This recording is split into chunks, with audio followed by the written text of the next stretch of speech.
Bapak dan Ibu, CGP hebat Kota Parepare yang saya hormati dan saya banggakan. Alhamdulillah tibalah kita pada sesi 2 praktik coaching ruang kolaborasi pendidikan guru penggerak angkatan 11 modul 2.3.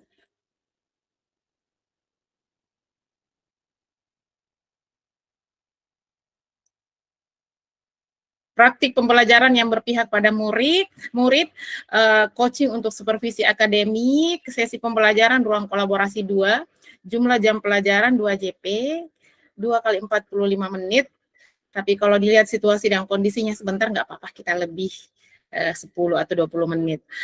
Kompetensi lulusan yang dituju Bapak dan Ibu, guru penggerak secara aktif menetapkan tujuan, membuat rencana, dan menentukan cara untuk mencapainya dalam meningkatkan kompetensi dan kematangan dirinya. 2, guru penggerak memfasilitasi guru lain dalam mengevaluasi pembelajaran berdasarkan data dan tingkat pencapaian murid. 3, guru penggerak terampil menerapkan pendekatan coaching untuk pengembangan diri guru dan rekan sejawat. Capaian umum modul 1. Memiliki paradigma berpikir coaching dalam berkomunikasi dalam rangka mengembangkan kompetensi rekan sejawat. 2. Menerapkan praktik komunikasi memberdayakan dengan menggunakan paradigma berpikir dan prinsip coaching. 3. Melakukan percakapan berbasis coaching dalam komunitas sekolahnya untuk mengembangkan kompetensi rekan sejawat. Capaian khusus modul 1. Menjelaskan konsep coaching secara umum. 2. Membedakan coaching dengan pengembangan diri lainnya yaitu mentoring, konseling, fasilitasi, dan training. 3. Menjelaskan konsep coaching dalam dunia pendidikan sebagai pendekatan pengembangan kompetensi dan orang lain atau rekan sejawat. 4. Menjelaskan paradigma berpikir coaching dalam komunikasi yang memberdayakan untuk mengembangkan kompetensi. 5. Menjelaskan prinsip-prinsip coaching dalam komunikasi yang memberdayakan untuk pengembangan kompetensi.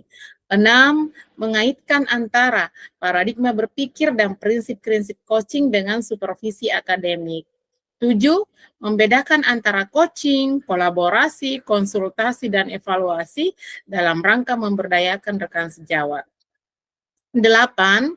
Melakukan percakapan coaching dengan alur tirta. 9. Mempraktikkan 3 kompetensi inti coaching present, mendengarkan aktif, dan mengajukan pertanyaan berbobot dalam percakapan coaching. 10. Menjelaskan jalannya percakapan coaching untuk membuat rencana, melakukan refleksi, memecahkan masalah, dan melakukan kalibrasi. 11. Memberikan umpan balik dengan paradigma berpikir dan prinsip dan coaching. 12. Mempraktikkan rangkaian supervisi akademik yang berdasarkan paradigma berpikir coaching. Agenda kita pada malam hari ini adalah 1. Pembukaan, alhamdulillah sudah dibuka bersama-sama. 2. Aktivitas sesi 2 yaitu praktik. 3. Review pembelajaran, dan 4. Penutup. Oke, tujuan pembelajaran kita hari ini harus senantiasa saya sampaikan walaupun sebenarnya ini berulang karena ini rangkaian dari kegiatan kemarin. CGP dapat mempraktikkan alur percakapan coaching, tirta, dan melakukan refleksi terhadap praktik percakapan coaching yang telah dilakukan dengan sesama rekan CGP. Jadi sebentar Bapak dan Ibu melakukan refleksi di setiap selesai melakukan coaching dengan rekannya. Kemudian skenario pembelajaran kita, pembukaan, penyambutan, penjelasan tujuan, dan pembuatan kesepakatan belajar, penjelasan instruksi coaching. Kemudian diskusi kelompok, Bapak dan Ibu, kita melakukan praktik coaching, pengisian lembar refleksi diri coaching, penyampaian hasil refleksi diri coaching. Jadi sebentar Bapak dan Ibu kembali akan mengisi refleksi itu setelah benar-benar melakukan praktik bersama rekannya. Kemudian penutup, penguatan praktik coaching, mengingatkan tahapan belajar selanjutnya, kemudian penutupan dan foto bersama. Kesepakatan belajar kita Bapak dan Ibu ini juga yang senantiasa harus disampaikan bahwa seluruh peserta memiliki kesempatan untuk berpendapat, berpikiran terbuka, dan saling menghormati. Jika ada satu peserta berbicara, maka peserta yang lain mendengarkan berpendapat setelah dipersilakan, berpartisipasi penuh, dan tetap on cam mengikuti sesi kelas dengan perasaan yang senang dan gembira. Aktivitas pembelajaran modul 2.3 Coaching dilakukan dengan model Tirta, coaching dilakukan secara berkelompok terdiri dari 2 CGP. CGP secara bergantian berperan sebagai coach dan coachee, jadi kita sebentar ini berganti peran. Topik yang dibahas bebas, masing-masing CGP praktik coaching dengan durasi maksimal waktu 15 menit. Praktik coaching dilaksanakan di breakout room. Ini rubrik penilaian Bapak dan Ibu yang harus kita ketahui, ini ya. Mendengarkan aktif, pertanyaan berbobot, memberdayakan coaching, ketepatan waktu, itu Bapak dan Ibu. Oke. Selamat berpraktik selama 30 menit. Kita langsung lanjut kelompok 4. Silakan kelompok 4. Terima kasih Bu Fasil. Mohon izin. Saya dulu Bu Nurdi. Iya, silahkan Ibu Eli. Ya. Assalamualaikum warahmatullahi wabarakatuh. Pada kesempatan kali ini saya akan melakukan coaching supervisi akademik dengan rekan saya, yaitu Ibu Nur Hadijah, yang akan menjadi objek pengamatan saya, yaitu tujuan dari percakapan kita kali ini adalah untuk mengevaluasi kendala apa yang Ibu temukan dalam proses pembelajaran, agar kita dapat mengetahui strategi yang akan kita lakukan dan tindak lanjut seperti apa yang kita lakukan agar pembelajaran kita dapat berjalan dengan baik. Seperti itu. Saya mulai Bu. Assalamualaikum Bu Nur, apa kabarnya hari ini? Waalaikumsalam Bu Eli, alhamdulillah sehat. Alhamdulillah sehat ya Bu.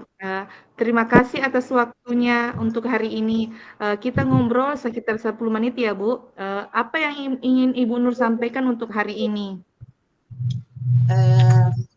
Tadi pagi saya sedang dalam kelas pada proses kegiatan pembelajaran. Di kelas saya temui ada salah satu murid saya yang tidak mau belajar, meskipun murid yang lain antusias dengan kegiatan mereka, tetapi anak tersebut tidak terpancing untuk ikut dalam kegiatan pembelajaran yang saya berikan. Jadi ada siswa ya Bu. Terus apa reaksi Bu Nur setelah melihat murid tersebut seperti itu?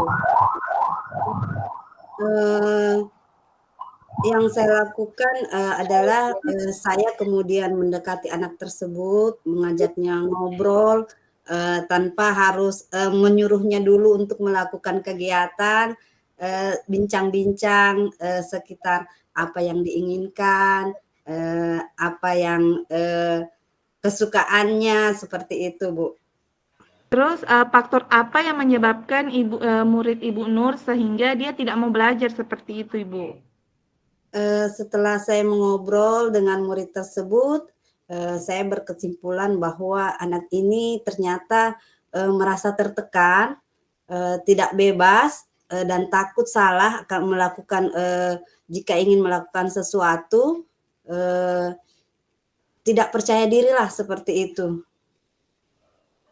Nah, setelah Ibu mengetahui, setelah Ibu ngobrol, apakah Ibu mengetahui kondisi lingkungan rumahnya dan keluarganya?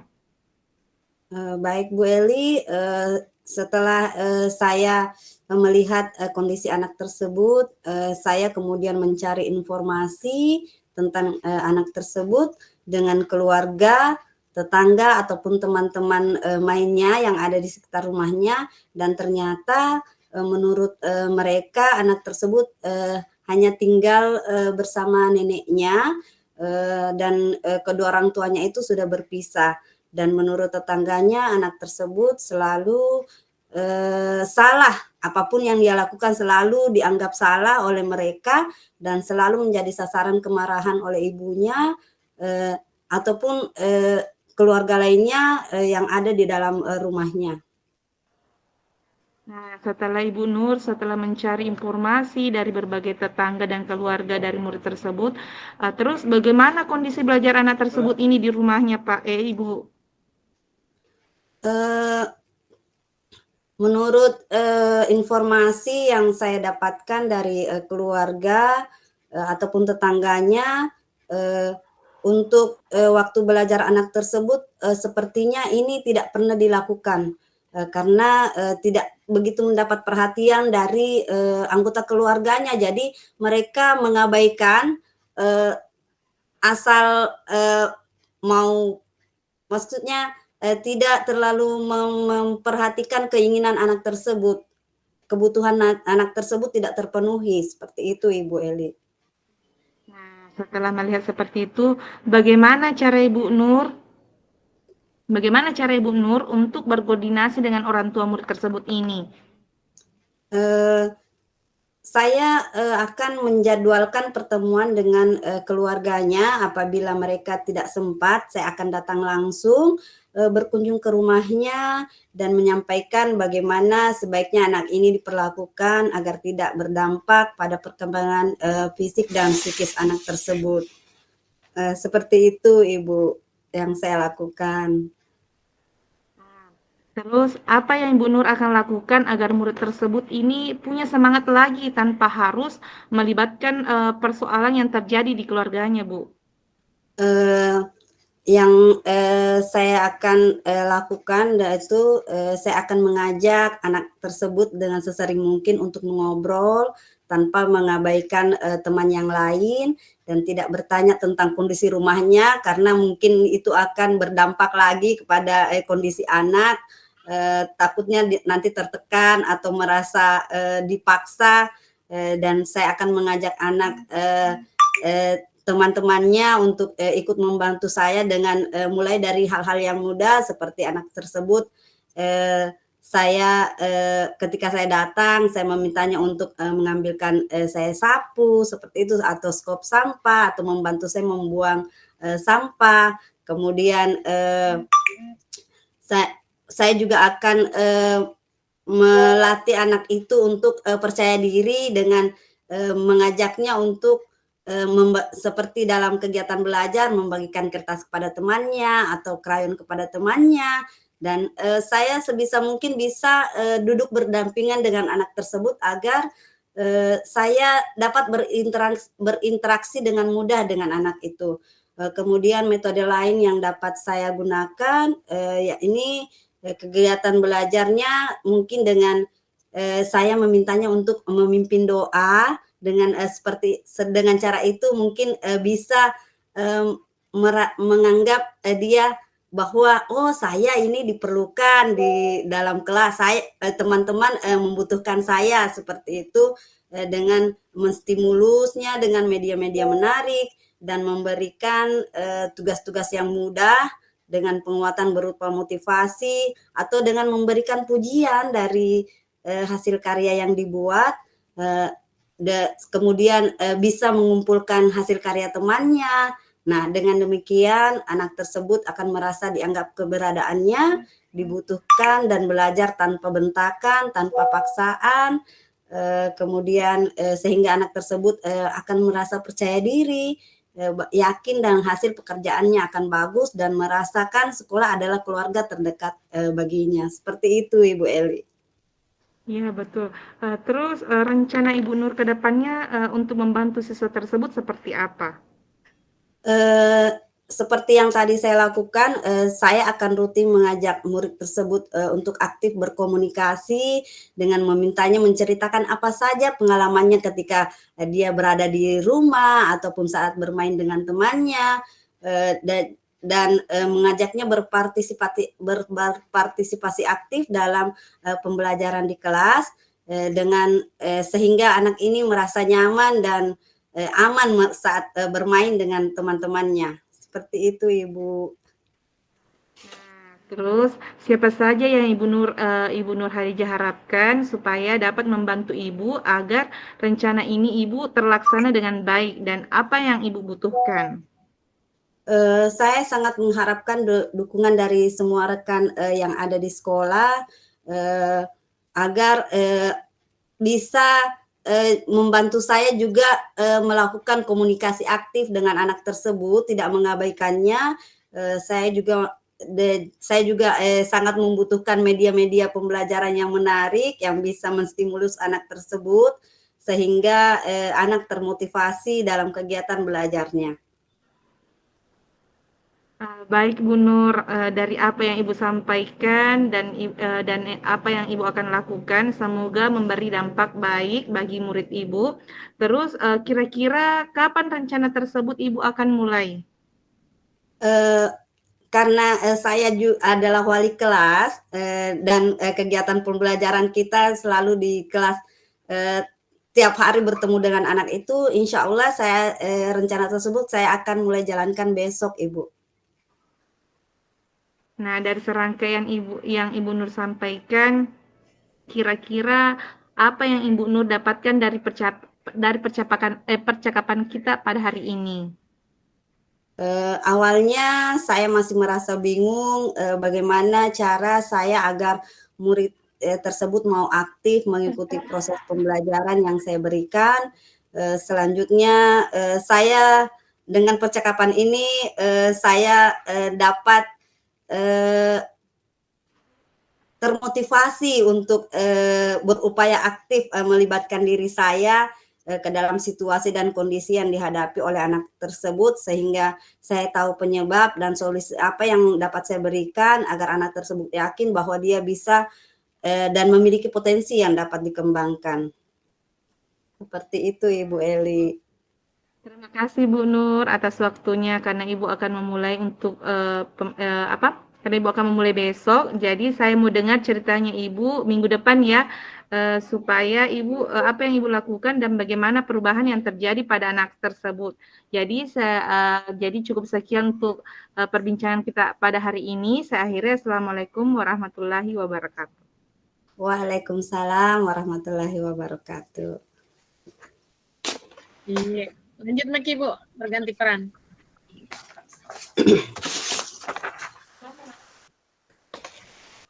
Terima kasih. Pada kesempatan kali ini saya akan melakukan coaching dengan rekan saya Ibu Eliawati SPD dan yang akan menjadi objek pengamatan saya. Adapun tujuan percakapan kita kali ini adalah untuk mengevaluasi kendala apa yang Ibu Eli temukan dalam proses pembelajaran agar dapat mengetahui apa strategi yang akan dilakukan dan tindak lanjut seperti apa yang akan dilakukan agar kegiatan pembelajarannya dapat berjalan dengan baik. Baik Ibu Eli, Assalamualaikum warahmatullahi wabarakatuh. Apa kabar hari ini Ibu? Waalaikumsalam warahmatullahi wabarakatuh. Alhamdulillah Ibu Nur, kabar saya alhamdulillah baik. Alhamdulillah Ibu. Semoga tetap sehat ya Bu ya. Baik Ibu Eli, pada kegiatan kita kali ini kita akan melaksanakan percakapan yang Ibu temukan pada saat proses pembelajaran yang Ibu sudah lakukan. Kira-kira apa yang ingin Ibu Eli sampaikan terkait dengan pembelajaran yang Ibu sudah lakukan? Nah, yang ingin saya sampaikan kemarin itu pada saat proses pembelajaran saya di kelas, ada murid saya yang tidak aktif dalam proses pembelajarannya itu karena siswa ini sibuk bercerita atau dengan santai bahkan sesekali mengganggu temannya, Ibu. Seperti itu. Jadi ya. Jadi Ibu merasa anak tersebut tidak aktif karena tidak fokus ya, seperti itu. Lalu bagaimana perasaan Ibu Eli saat melihat murid-murid yang tidak aktif tersebut di kelas Ibu? Tentunya setelah saya melihat murid tersebut ini, tentunya saya merasa sangat khawatir Ibu dan sangat sedih. Dan saya juga sangat takut jika murid tersebut ini akan tertinggal dalam pembelajaran di kelas dan terbiasa dengan perilakunya dan dapat mempengaruhi teman-teman yang lain. Bisa jadi siswa ini dapat mempengaruhi yang darinya siswa yang kalem-kalem bisa berubah menjadi yang itu tadi yang selalu bercerita di dalam kelas. Baik Ibu Eli, sangat memprihatinkan ya, ternyata Ibu sangat mengkhawatirkan kondisi murid Ibu seperti itu yang takutnya berdampak kepada murid yang lain. Nah, kira-kira apakah Ibu Eli sudah mencari tahu bagaimana kebiasaan anak tersebut melalui lingkungan tempat tinggalnya atau keluarganya? Ya, saya sudah mencari tahu, Bu. Ya, saya sudah menghubungi orang tuanya dan menyampaikan kondisi anak tersebut. Akan tetapi kedua orang tuanya ini tidak ada waktu untuk datang karena kesibukan dan kemudian saya mencari tahu dari tetangga atau keluarga lainnya dan menyampaikan perihal anak tersebut bahwa seperti ini anak tersebut ini di sekolah. Nah, terus dari karena orang tuanya tidak terlalu menanggapi Ibu, kira-kira ketika Ibu melakukan observasi pada lingkungan tempat tinggal anak tersebut, bagaimana kondisi belajar anak tersebut di rumah, Ibu? Nah, menurut penyampaian keluarganya, anak tersebut ini jarang berinteraksi dengan kedua orang tuanya karena kedua orang tuanya ini sangat sibuk dengan pekerjaannya. Olehnya itu, anak tersebut ini sering bermain gadget di rumah dan kegiatan lainnya atau seperti nongkrong dengan teman-temannya yang putus sekolah. Sehingga tidak pernah memperhatikan pelajarannya. Jika diingatkan hanya santai-santai saja dan tidak peduli, acuh tak acuh, Bu. Seperti itu. Sangat memprihatinkan ya Bu ya, apalagi anak tersebut bergaul dengan anak-anak yang tidak yang putus sekolah ya. Melihat kondisi anak tersebut di lingkungannya, apa saja kira-kira faktor yang menyebabkan murid tersebut sehingga ia tidak aktif di dalam kelas? Ada beberapa banyak faktor yang dapat menyebabkan murid tersebut ini tidak aktif di dalam kelas. Salah satunya adalah siswa tersebut merasa tidak percaya diri karena lambat memahami pelajaran. Terus pengaruh lingkungan yang berada di sekitar tempat tinggalnya, yang kebanyakan teman sebayanya tidak melanjutkan sekolah seperti anak-anak yang putus sekolah ya Bu. Dan faktor lainnya juga adalah kemungkinan murid ini tidak tertarik dengan mata pelajaran lain. Jadi siswa ini bisa jadi tidak menyukai pelajaran saya. Kebetulan saya mengajar matematika, mungkin siswa ini bosan atau apa karena lebih banyak belajar tentang perhitungan. Baik Ibu Eli, kira-kira bagaimana cara Ibu Eli untuk berkoordinasi dengan orang tua tersebut agar bisa membantu Ibu memberikan sedikit bimbingan dan mendidik anaknya di rumah? Saya akan menjadwalkan pertemuan rutin ini untuk membahas perkembangan siswa ini tersebut. Seperti itu ya Bu. Apa yang dapat Ibu lakukan untuk membantu murid tersebut agar bisa aktif kembali ke dalam kelas, Ibu? Nah, yang saya akan lakukan adalah rencana saya itu adalah saya mengajak murid tersebut ini untuk berpartisipasi aktif dalam pembelajaran di kelas. Nah, selain itu juga saya juga akan mengajaknya untuk turut serta dalam tugas kelompok murid yang lain atau murid-murid yang aktif. Dan saya juga akan menugaskan anak tersebut sebagai ketua kelompok yang bisa melaporkan kepada saya siapa saja dari temannya yang lalai atau tidak fokus dalam kegiatan pembelajaran tersebut. Dan saya juga akan memberikan tugas kepada anak tersebut ini untuk mencari tahu mengapa teman sebayanya tidak melanjutkan sekolah seperti dirinya. Seperti itu, Bu Nur. Baik Ibu, bagus sekali. Mungkin dengan itu anak ini bisa terpancing untuk aktif kembali dalam kegiatan belajarnya. Nah, apa rencana Ibu Eli ke depannya untuk membantu murid ini agar lebih fokus pada pelajaran yang Ibu berikan? Saya akan berencana yang pertama adalah saya akan berbicara dari hati ke hati dengan murid dengan cara mendengarkan curhatannya atau mendengar keinginan anak tersebut ini, apa yang anak ini inginkan dan meminta anak ini untuk melaporkan tugas-tugas observasi yang dilakukan di lingkungan tempat tinggalnya, kemudian akan memberikan arahan positif kepada murid agar siswa ini kembali aktif di dalam kelas.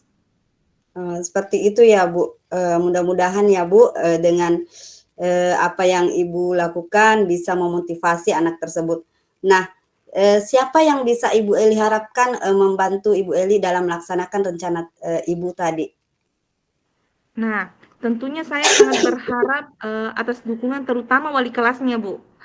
harapan saya adalah pertama itu adalah dukungan wali kelas dan para guru-guru mata pelajaran lain, terutama juga keluarganya ini yang selalu sibuk, agar anak tersebut ini tidak aktif kelas. Saya akan tetap pada akan tetapi pada mata pelajaran yang lain juga. Seperti itu ya Bu ya, agar anak ini tidak aktif hanya di kelas ibu, tetapi bisa aktif juga di mata pelajaran lain, agar anak tersebut bisa menyukai mata pelajaran yang diberikan. Nah, kapan rencana tersebut akan Ibu Eli lakukan? Nah, rencana tersebut saya akan menjalankan mulai minggu depan pada jam mata pelajaran saya. Baik Ibu Eli, dari percakapan kita pada hari ini, kira-kira apa yang Ibu Eli dapatkan dari sesi coaching kita ini? Jadi yang saya dapatkan dari percakapan kita ini adalah dari awal saya merasa sangat khawatir dengan kondisi murid saya. Untuk itu saya akan kontribusi penuh pada perubahan yang akan dilakukan murid tersebut, dan saya juga tentunya tidak mengabaikan perhatian kepada murid-murid lainnya. Tidak terfokus saja pada siswa yang pasif ini, tapi tetap juga fokus terhadap siswa-siswa yang lainnya. Baik Ibu Eli, menarik sekali. Semoga apa yang Ibu rencanakan bisa berjalan dengan baik dan anak tersebut bisa aktif bukan hanya di kelas Ibu, tetapi juga aktif di kelas-kelas lainnya. Terima kasih atas waktunya Ibu Eli. Sampai di sini percakapan kita. Mungkin minggu depan saya ingin mendengar apakah rencana yang Ibu lakukan ini apa dampak positif yang didapat oleh anak tersebut. Cukup sekian. Wassalamualaikum warahmatullahi wabarakatuh. Waalaikumsalam warahmatullahi wabarakatuh. Wabarakatuh. Kasih aplaus untuk Bu Nur Ija dengan Bu Eli. Ya, silakan langsung merefleksi Bu Ija dengan Bu Eli. Terima kasih Ibu dari refleksi tadi, apa yang sudah berjalan dengan baik selama percakapan. Alur percakapan sudah berjalan dengan baik dengan memberikan pertanyaan terbuka sehingga Koci dapat memberikan penjelasan serta mengatur rencana dan tindak lanjut apa yang akan dilakukan, kemudian apa yang masih perlu diperbaiki atau ditingkatkan. Yang masih perlu diperbaiki adalah dalam menyusun bentuk pertanyaan yang disampaikan agar bisa sesi percakapan antara coach dan coach ini bisa berjalan dengan baik. Kemudian apa yang dapat dilakukan agar tetap kondisi preses kehadiran penuh sebelum dan saat melakukan coaching, yaitu saya dengan tetap menjaga kondisi agar lebih tenang dan santai, tidak terburu-buru dalam menjawab sehingga apa yang disampaikan mudah dipahami. Kemudian apa yang dapat dilakukan untuk memperbaiki atau meningkatkannya, saya akan melakukan dengan memaksimalkan waktu yang akan digunakan agar proses coaching dapat berjalan dengan lancar. Adapun umpan balik yang dapat saya berikan, saya rasakan pada sesi latihan pada sesi coaching ini saya merasa menemukan seseorang yang bisa saya ajak untuk mendengarkan apa yang menjadi beban bagi saya. Saya merasa didengarkan dan pertanyaan yang diberikan dapat mengeksplorasi diri saya dengan langkah-langkah metode yang akan saya lakukan. Dan ini bagi saya adalah satu sesi terbaik untuk mengukur kemampuan saya, bagaimana saya dapat menemukan solusi, dan hal ini tentunya membutuhkan waktu yang lebih banyak agar saya lebih dapat merenungkan apa saja yang sudah saya lakukan selanjutnya. Seperti itu, Ibu. Terima kasih Bu Adija. Silakan refleksi untuk Bu Eli. Refleksi saya untuk hari ini adalah apa yang sudah berjalan dengan baik selama percakapan. Jadi selama saya merasa percakapan berjalan dengan baik. Koci cukup terbuka untuk berbagi pengalaman dan pemikirannya. Nah, apa yang masih perlu diperbaiki atau ditingkatkan? Yaitu pengelolaan waktu. Jika waktu percakapan Jika waktu percakapan tidak terkelola dengan baik, mungkin diperlukan perbaikan dalam menjaga percakapan tetap pada jalur. Terus apa yang Bapak atau Ibu lakukan untuk tetap dalam kondisi presence atau kehadiran penuh sebelum dan saat melakukan coaching? Yaitu yang perlu kita siapkan adalah persiapan mental. Sebelum coaching melakukan teknik relaksasi atau meditasi untuk membersihkan pikiran dari distraksi. Terus yang kedua adalah mindfulness, berlatih untuk hadir sepenuhnya di saat ini, fokus pada coaching tanpa terganggu oleh pikiran lain atau gangguan eksternal. Apa yang akan Ibu atau Bapak lakukan untuk memperbaiki atau meningkatkannya?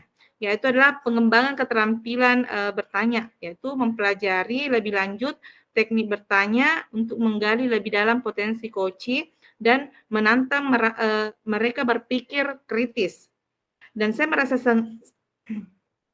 merasa sangat senang dan gembira dapat melakukan coaching ini dengan coach, sehingga saya merasa dapat membantu coaching ini untuk berkembang dan menjadi lebih baik.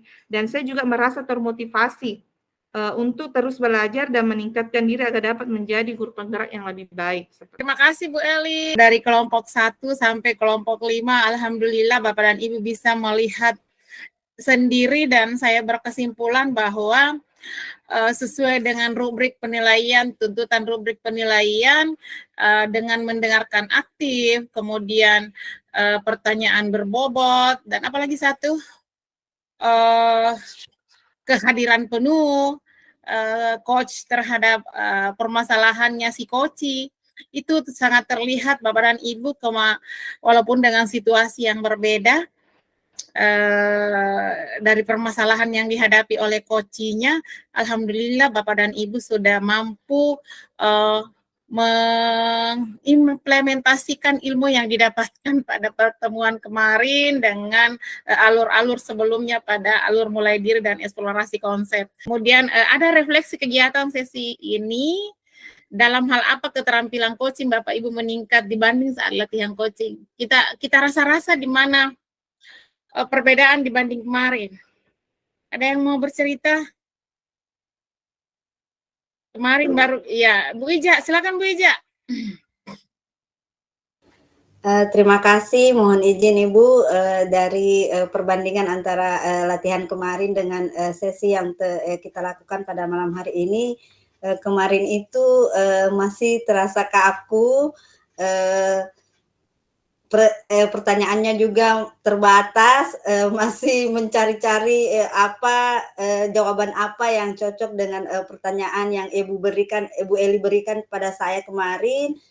Juga banyaknya waktu yang terbuang pada saat sesi latihan, bincang-bincangnya maksudnya tidak berurut, tidak runtut, jadi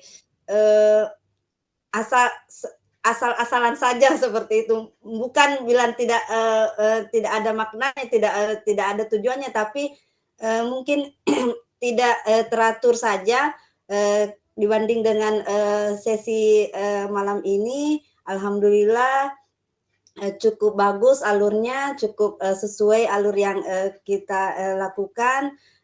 Baik juga dari teman-teman yang lain, saya rasa juga alur-alur yang mereka lalui dari cara coach pada saat memberikan pertanyaan atau coach pada saat memberikan penjelasan, alhamdulillah berjalan dengan baik. Sekira cukup itu Ibu. Iya, terima kasih Bu Ija. Cukup sekian pertemuan kita. Billahi fisabilillah, fastabiqul khairat. Wassalamualaikum warahmatullahi wabarakatuh.